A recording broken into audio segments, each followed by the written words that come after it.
बिस्मिल्लाहिर्रहमानिर्रहीम। एम.ए. उर्दू अदब, साल अव्वल, पर्चा अव्वल। शायरों की मुंतखब गज़लियात पेश की जाएंगी। सबसे पहले वली दक्कनी की गज़ल नंबर 1 है। तशरीह मुख्तसर होगी लेकिन कोशिश होगी कि आपको समझ आ जाए, क्योंकि वीडियो में इतना ज़्यादा तफसील बताने का टाइम नहीं होता, सिर्फ थोड़ी सी होती है जो कि डिटेल जो आपको समझाने के लिए है। सबसे पहले गज़ल नंबर 1 का शेर नंबर 1, वली दक्कनी। वो सनम जब सूं बसा दीदाए हैरान में आतश इश्क पड़ी अक्ल में के सामान में अक्ल के सामान में एक पत्थर पड़ जाने से मतलब उनका ये है, जब से वो महबूब मेरी हैरान आंखों में आ बसा है, तब से अक्ल के साजो सामान में इश्क की आग लगी है। अक्ल और इश्क दो मुतज़ाद चीज़ें हैं। अक्ल का काम है नफ़ा और नुकसान देखना, जबकि इश्क इन बातों से बेनियाज है। आशिक को सिर्फ महबूब से गरज होती है और ये नहीं देखता कि इश्क के रास्ते में कौन कौन सी दीवारें और रुकावटें हायल होंगी। वो तमाम रुकावटें और तमाम हदूद को तोड़कर अपने महबूब से मिलना चाहता है, ताकि जान तक कुर्बान करने को तैयार होता है। यानी उस अंजाम की कोई फ़िक्र नहीं। बेखतर कूद पड़ा आतिश नमरूद में इश्क, अक्ल है महवे तमाशाए लबे माम मबी। इसका मतलब ये है, बस आशिक जो नफ़ा नुकसान देखने वाली तो अक्ल है, लेकिन जो इश्क है उसको किसी बात की कोई परवाह नहीं होती, नफ़ा नुकसान की। ये इसका मतलब है। अगला शेर, नाज देता नहीं अगर रुखसते गुलगश्त चमन, ए चमनजाद हया दिल के गुलिस्तान में आ। कहते हैं ए हया के चमनजाद, यानी ए महबूब। चमनजाद जो उनका महबूब है उसके बारे में, और हया शर्म हया का पुतला। अगर तेरा नाज तुझे इजाज़त नहीं देता कि तू किसी बाग की, किसी चमन की सैर को चला जाए, तो तू मेरे दिल के चमन में आके सैर कर ले। यहाँ पर तू अच्छा बेहतर तुझे सैरगाह मिल जाएगी, क्योंकि महबूब जो है वो बेहतरीन अपने मुजाहरा करता है अपनी शर्म हया का, जिसकी वजह से बाग की सैर नहीं कर सकता।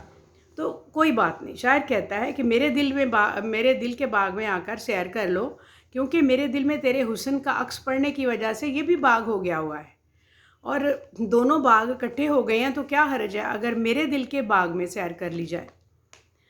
और जहाँ ये बात है कि जहाँ किसी किस्म का शर्म हया का सवाल भी नहीं है, सवाब भी नहीं है, तो जहाँ शर्म हया नहीं वहाँ पर आकर सैर करने में क्या हर्ज है। यानी फूल लेकर फूल आया, फूल कर मैंने कहा, फूल की थी क्या ज़रूरत जबकि तू ही फूल था। शेर नंबर 3, ऐश है ऐश के उस माह का ख्याल रोशन, शमा रोशन क्या मुझ दिल के शबिस्तान में आ। इस शेर में शायर महबूब को चांद से तशबीह दे रहा है। शायर कहता है कि महबूब का ख्याल इसके दिल की तारीकियों और तन्हाइयों को रोशन कर देता है। शबिस्तान होता है अंधेरी रात, अंधेरा, और चाँद की रोशनी से रोशनी होती है। जिस तरह चाँद का तस्वुर ही रोशनी पैदा कर देता है, और शमा रोशन जो है वो मुतज़ाद है शबिस्तान की, वो रात को तारीकी दूर करके रोशनी में बदल देती है। चुनांचे दिल के शबिस्तान में महबूब के आने से रोशनी फैल जाती है, तारीकी दूर होती है, और यही ज़िंदगी है।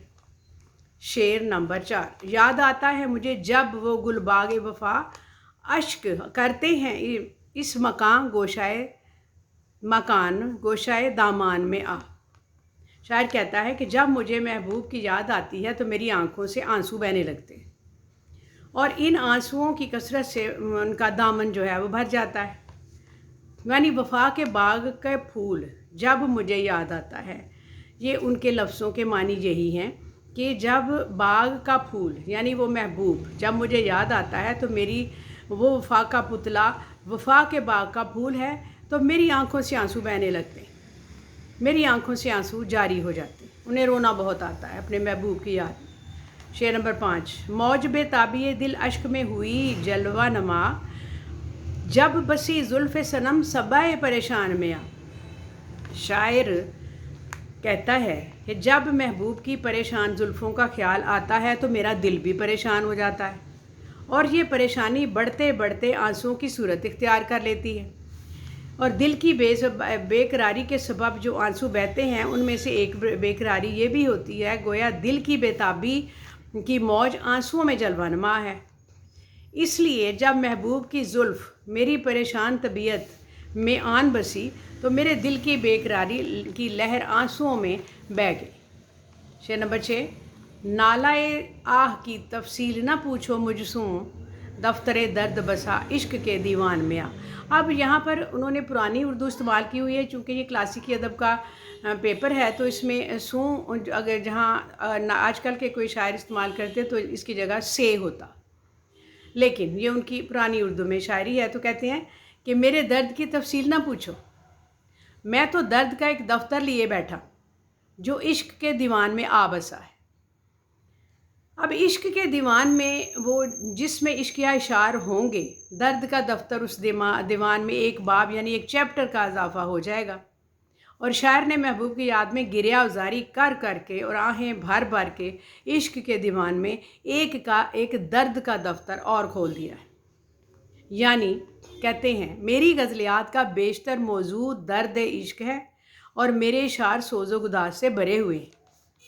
شعر نمبر 7، پنجائے عشق نے بے تاب کیا جب سوں مجھے، چاہ کے دل تب سوں بسا چاہ کے گریبان میں آ۔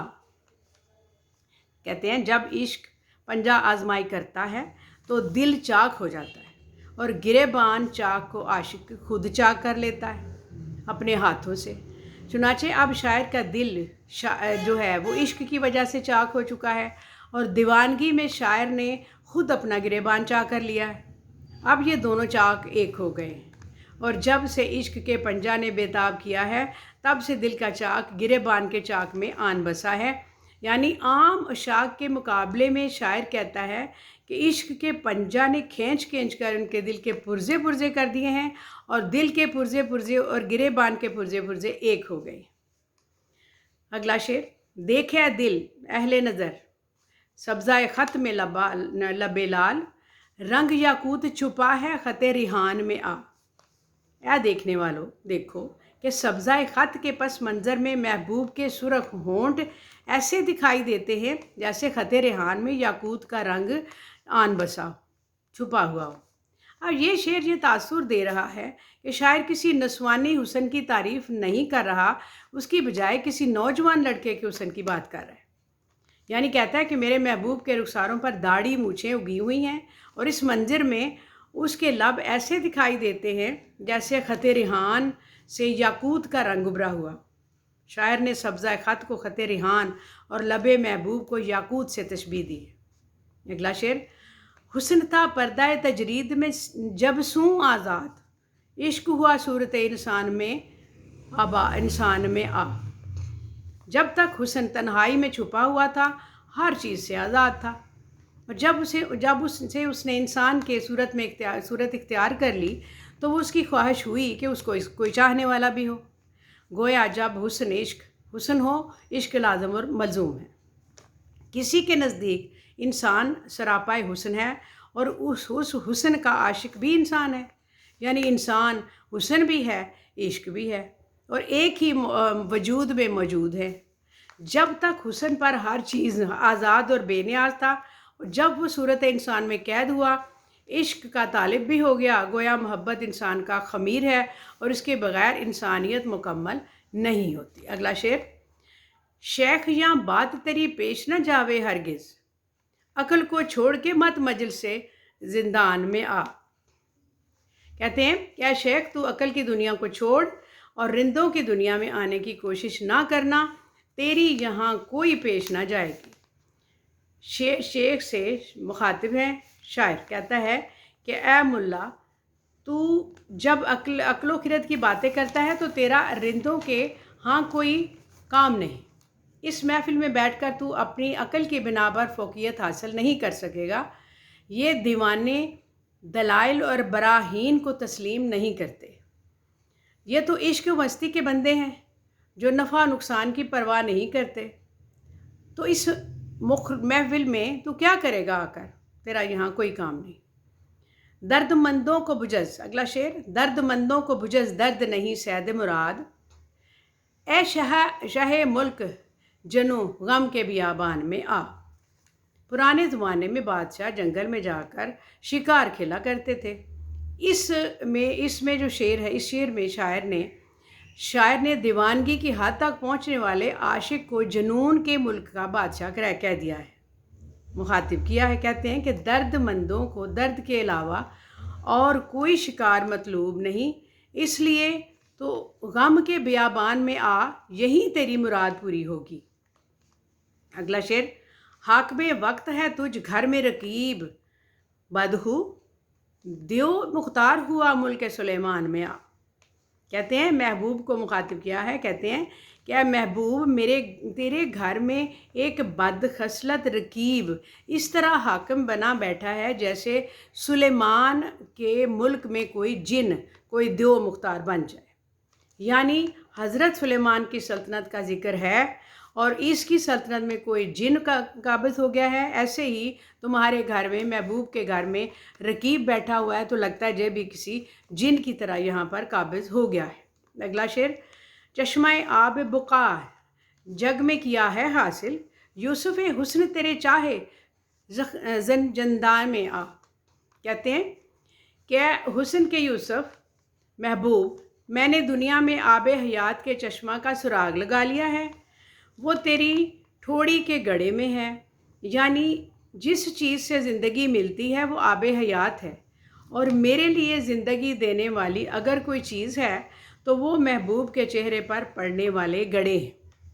यानी वो डिम्पल्स जो लोगों को पड़ते हैं वो आब हयात का चश्मा है। यानी जो चीज़ ज़िंदगी देती है उसको उन्होंने आब हयात से तशबीह दी है और कहते हैं मेरे लिए वो सामान है जो तुम्हारे चेहरे पर है। अगला शेर, जग के खूबा का नमक हो के नमक परवरदा, चुप रहा आके तेरे लब के नमकदान में आ। शायर ने ये शेर सांवले रंग के महबूब के लबों की तारीफ़ में कहा है कि ए महबूब, क्या होंठों की तारीफ़ करूं, ऐसे मालूम होता है जैसे दुनिया के तमाम हसीनों की मलाहत जमा होकर तेरे लबों में आ गई है। यानी नमक से मतलब जहाँ नमकीनी, मलाहत, खूबसूरती और उसमें हुस्न है, और इस महबूब को इस वक्त जो वो सांवला हसीन है उसका वो बयान कर रहे हैं कि सारी दुनिया का नमक यहीं पे आ गया है। अगला शेर, बस के मुझ हाल सूं हमसर है परेशानी में, दर्द कहती है मेरा जुल्फ़ तेरे कान में आ। महबूब, मैं अकेला ही परेशान नहीं, तेरी जुल्फ़ भी परेशान है होकर मेरा दर्द तेरे कान में कहती है। मतलब ये कि शुरा जो हैं वह महबूब की जुल्फ़ें जो बिखरी हुई होती हैं उनको हमेशा परेशान कहते हैं। अगर महबूब की जुल्फ़ें परेशान हैं तो आशिक का दिल भी परेशान है। वो सोचता है कि कानों पर पड़ी हुई जुल्फ़ें मेरा हाल दिल बयान कर रही हैं। मुझे ये तसल्ली है कि जुल्फ़ें परेशान हैं लेकिन बयान मेरे दिल का ही कर रही हैं। अगला शेर, गमसूं तेरे है तरहम का महल हाल वली, जुल्म का छोड़ सजन शेवा एहसान में आ। अब अपने हालत बयान करते हुए कहते हैं क्या महबूब, तेरे गम की वजह से मेरी हालत काबिल रहम हो चुकी है, अब तो जुल्म सितम छोड़ दे और एहसान करने की रवश इख्तियार कर, क्योंकि तेरे रंजो गम से, मेरे रंजो गम से, मेरी बर्दाश्त करने से शायर की हालत पर देखने वालों को भी रहम आता है, तरस आता है। इसलिए ए महबूब, मेरे हालत पर रहम कर और मुझ पर एहसान करो, रहम करो। मैं अब काबिल रहम हालत में हो गया हूँ। शुक्रिया। ये एक गज़ल की तशरीह थी जिसको आप देखें, अगर समझ आ जाए तो उसको कमेंट्स में बता दें, लिंक करें, शेयर करें, सब्सक्राइब करें। शुक्रिया। अस्सलाम वालेकुम।